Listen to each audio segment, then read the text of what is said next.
even if it's your finger, it's the tip of your finger. Just to have a singular point to look at. Sorry. All right. So next is vergence. So that includes convergence and divergence. So for this one, I'm going to hold this tip of the pen out in front of you, and I'm going to bring it closer. I want you to tell me when it appears as double to you. So here.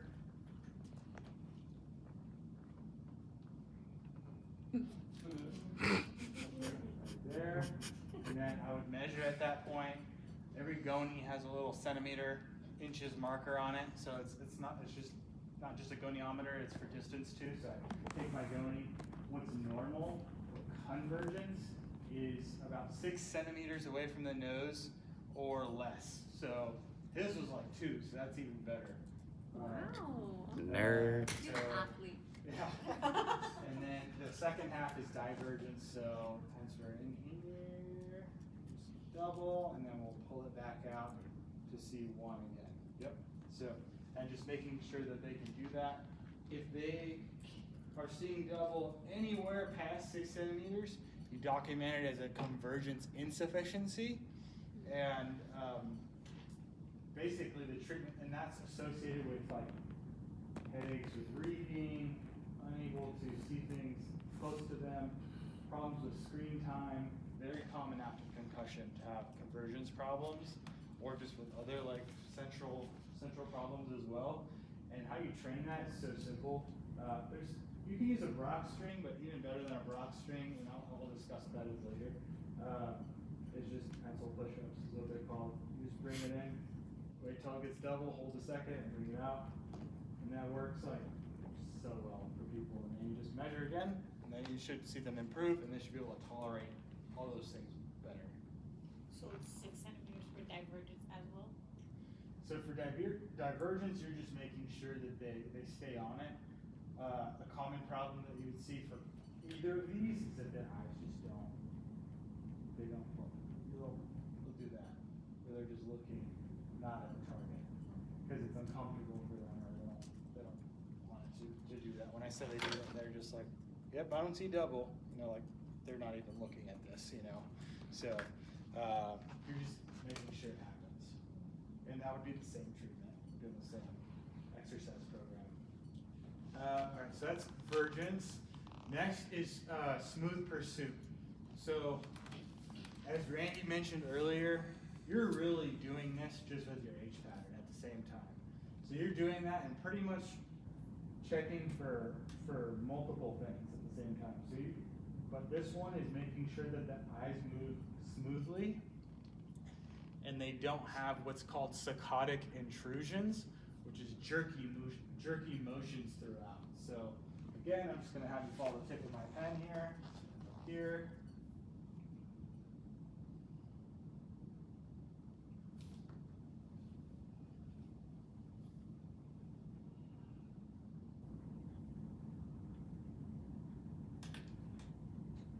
So his eyes are moving smoothly throughout.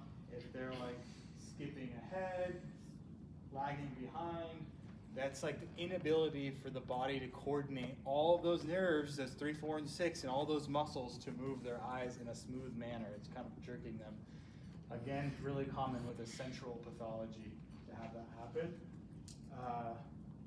Next, we're looking at saccadic eye movements. So most of the time, saccades are healthy.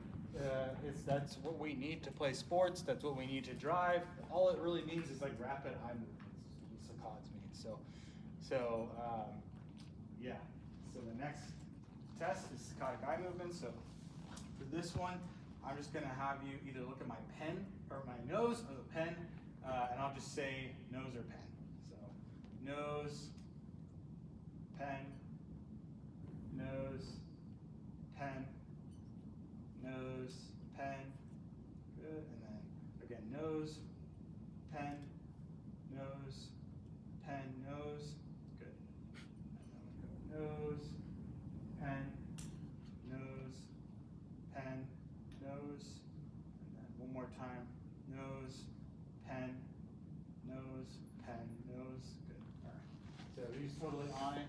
For that one specifically, you're looking for overshooting or undershooting. The medical term for that is hypermetric movements or hypometric movements. So if I say pen and his eyes go boop, boop, and they have to correct because he undershot the first time, that would be hypometric or undershooting. If his eyes go, then that would be hypermetric. Either way, it would be a problem, and it would lead to problems like disorientation, driving, playing sports, shopping in a grocery store, like all those kind of things. And so then we would end up training that with Saccade training. So like what that looks like is basically I'll have people like start at the most basic, and they're just like right, left, right. There's videos and stuff on YouTube.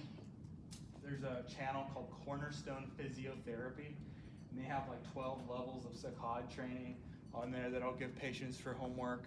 I'll have post-it notes with all the letters of the alphabet and all of the numbers 0 through 9, and then I'll just list off like 3, 9, 2B, and then they have to like find them and use Saccades that way. So that's something you can train and improve as well. Again, super common with concussion that they would have problems with those saccadic eye movements. What is less than like normal being less than 2?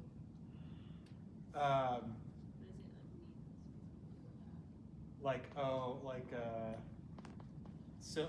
it so if they land on it with 1, so it's basically saying if they land on it the first try, that's normal. If it takes 2, then it's abnormal. Okay. Does that make sense? Yeah. You guys want to practice those 3, or you want to squeeze in one more? Squeeze them. Okay. All right. So next one is VOR cancellation. This one can be done 2 ways. So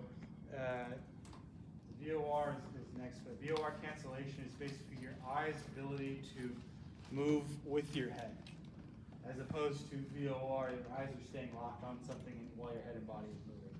So for VOR cancellation, the first way that it can be done, and both of these ways are okay for you guys to do it, okay and acceptable, is you would put your thumb out in front of you like this, and then you're going to rotate just in a sitting position, side to side, and your eyes are staying locked on your thumb here. Not staying close, just spot the patient if needed. Spot is on. One more. Perfect. Good. And looking for the same thing, hypermetric. So if their eyes are behind their thumb, that's undershooting, hypometric, and I would document that, and that would be something to train. For that, I'm doing like diagonals with balls, all kinds of stuff to train that. Anything that you would be turning and looking. I'll play like I Spy things with patients walking in the clinic, all the different stuff, so they have to look. And then the other way, which a lot of clinicians prefer. All right, so for this one, I'm just going to place my hands on either side of your head. I'm going to move side to side, and I want you just to keep your eyes on my nose the whole time, okay?